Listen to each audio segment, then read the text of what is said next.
I took my rib cage from this to this, not in a matter of days, but moments. And I've done this countless times with my patients and clients, and it didn't involve surgery. You may have thought this bony prominence, called a rib flare, is just something that you're born with. But if you read this article, believe it or not, your rib cage can change its physical shape depending on the position that you place yourself in. And that's because the rib cage, which is composed of several joints, moves like any other region of the body. Its position is changed based on the postures or shapes that we assume or don't. And if, according to research, we can change the shape of our rib cage, and because it's filled with joints, we can improve the movement, we can likely change how the rib flare looks. And that's what I'm gonna show you in this video. I'm gonna show you the best exercise that I've found with countless patients and clients to improve their rib flare. And don't worry, if you only have it on one side at the end, I'll show you a bonus exercise that you can use to improve your rib cage appearance and mobility. But before I show you the fix, we have to understand why the rib cage flares in the first place. I just fell. But why did I fall? You see, I fell because as we move forward, we have to contend with a force that is constantly trying to push us to the ground.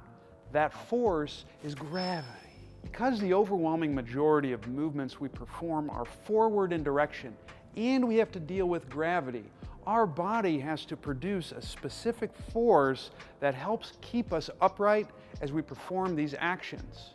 The musculature and tissues that help keep us upright and prevent us from falling forward are located on the backside of our bodies. When these backside muscles contract, they help keep us upright. But if I have a difficult time managing the forces and stressors that I have to deal with, and these muscles have to increase resting tension to an excessive degree, what will happen is the amount that I have available to rotate will reduce. And our center of mass, where we carry most of our weight, will shift forward in this state. When that happens, the contents within our bodies, namely the abdominal contents, airflow, and other things will also shift forward. And when this forward shift happens, that's when we have this tendency for the lower portion of the ribs to be more prominent. We need a strategy that shifts the abdominal contents backwards, relaxes backside muscle activity, and helps promote rib cage exhalation, which can help reduce the rib flare. If only there was an exercise that could do just that. Oh wait, how did that get there? Yes, this exercise that I'm about to show you is a great starting point for reducing the rib flare. It's one that I use a lot with my patients because it starts with the abdominal contents in a more forward position, which limits the range of motion demands from the activity.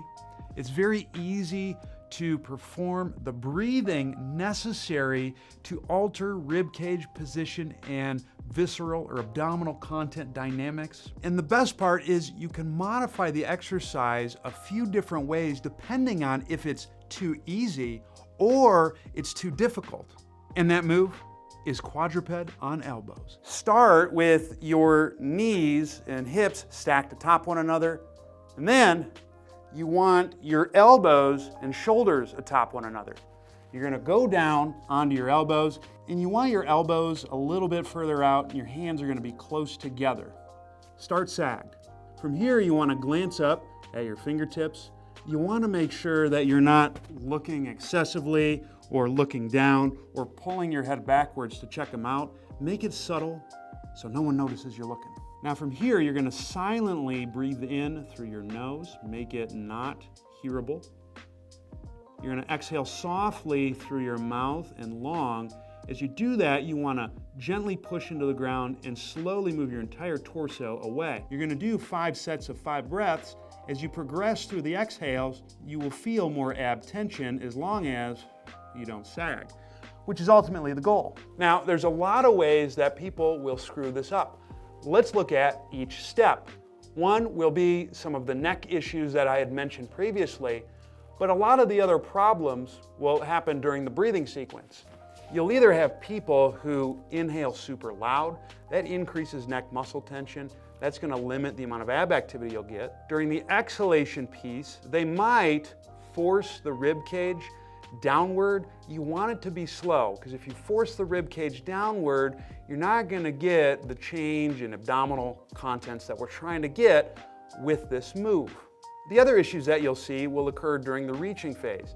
Either the person will reach too excessively, and that will cause the back to round, or you'll end up staying sagged, and then you're not going to get the ab activity that we oh so desire. If it's too difficult, you can make it easier by elevating the arms. That's going to reduce the degree of load through the upper body, making it easier to reach. If it's too easy, then what you want to do is you either want to lift the knees up to engage the abs, or as a further progression, raise the knees onto an elevated surface, so you're doing this on a decline.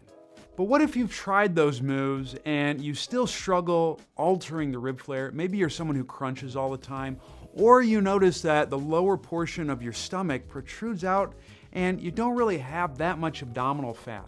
Well, if that's you, I would be checking out this video right here, where I actually go into how you can utilize various exercises to improve the pooch belly, which can increase your range of motion in your pelvis and your torso.